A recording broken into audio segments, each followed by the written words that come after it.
After 1,000 years, I have made my return. Oh, you're still here.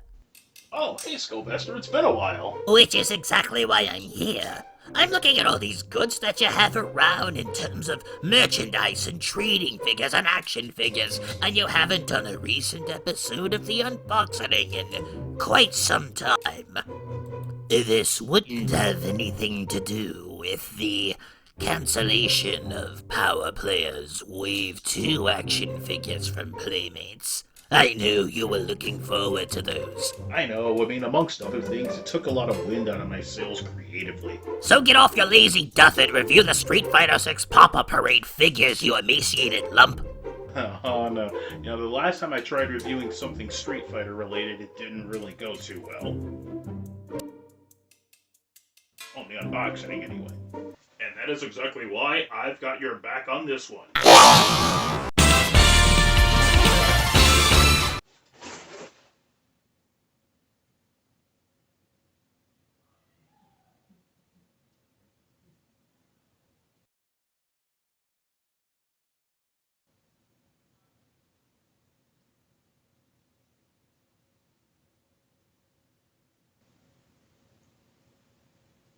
How long were you standing there? 3 years.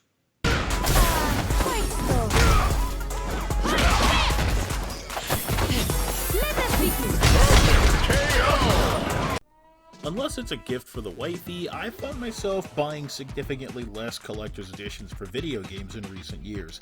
But when it comes to fighting games, I'm always willing to shell out a little bit of extra coin on some of the goods.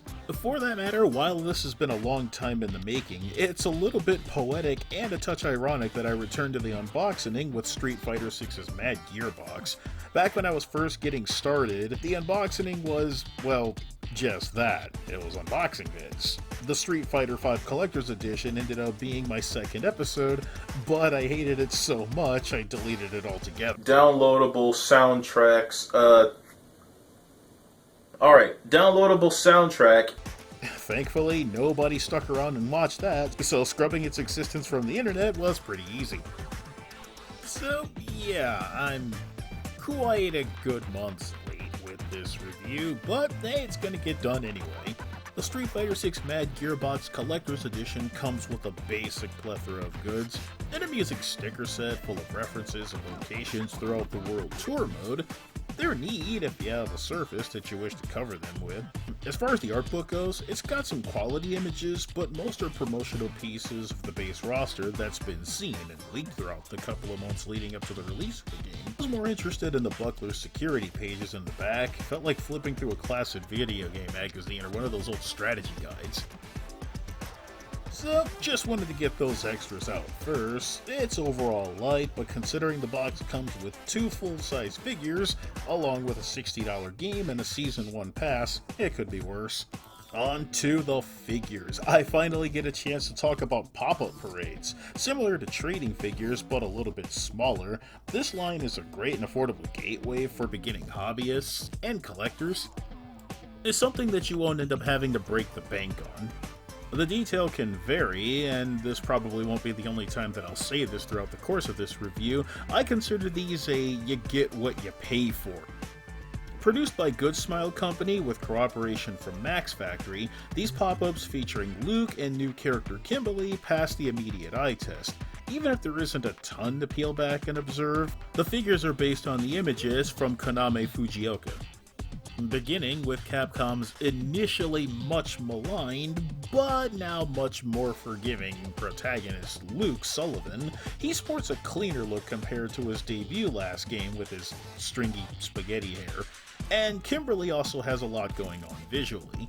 Since jumping to their built-from-the-ground-up RE engine, the lighting effects are more grounded in the game itself, and perhaps the pop-ups are reflecting that a little bit. Evocative character design comes from placing emphasis on the primary colors.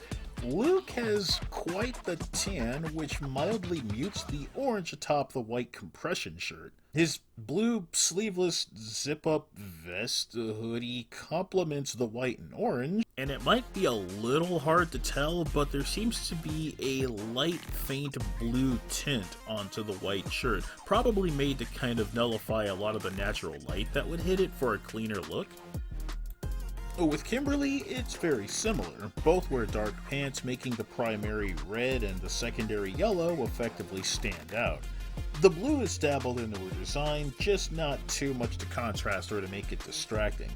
I think overall she looks a little bit better to look. When it comes to pop-up parades, it might depend on how much you want character representation on your shelf. For Luke and Kimberly, the likeness is decent enough, although there is a little bit of lack of, shall I say, sharpness, along with being fairly light on dynamic appeal. They have decent weight to them, given the dimensions. I still wouldn't trust more than adequate levels of handling. There are notable pieces and fitting, which is commonplace, but the seams and connections along Luke makes it look like he has a little bit of a lobotomy along his head. For Kimberly, I worry about her headphone cords. Like, perhaps a cat may have a field day trying to chew on these things. Providing I got careless, of course. I'm not going to leave my stuff around for cats to eat them. Surprisingly, her braids feel rather solid. My anxiety kicks into overdrive with pieces like this, but they seem sturdy enough without making her feel top-heavy. And I wouldn't be remiss if I didn't point out the machinery footwear. That's a pretty nice touch. Once again, teetering on repeating myself, but as long as one knows what they're getting into with a pop-up parade, you'll be good. I don't think that they're a full-on replacement for scales or trading figures, but as long as you kinda know what you're getting into, they're pretty decent buys. Plus, if there's an access of characters from any respective franchise from them, you could pay some dividends by then. I mean, unless better representation becomes available. As far as the likeness goes, they're not incredibly eye-grabby, but there's nothing about the proportions that are inaccurate. Even Luke's Popeye forearms are well represented. 8 out of 10. For the paint jobs, Kim and Luke feel lifted right from their game models. Luke's skin seems to be a shade darker than it is to me, but that could just be me. But Kim looks great. Solid 7 out of 10. And it comes to originality, they're just standing there. Kind of boring. 3 out of 10. And overall, I like having these figures. I'm all for representation from the current running Street Fighter game, and featuring the new characters no less. Much better than Street Fighter V, which seemed to be glued to the World Warriors line of characters with the figure arts. My general score is a 6.5 out of 10. As a bundle for a collector's edition game, they make great perks, but just don't expect to be overly wowed. Hey, they get the job done though. And that'll wrap things up for this episode of the Unboxening. It's great to be back in the saddle after a long hiatus off. Thank you for watching and have a good one.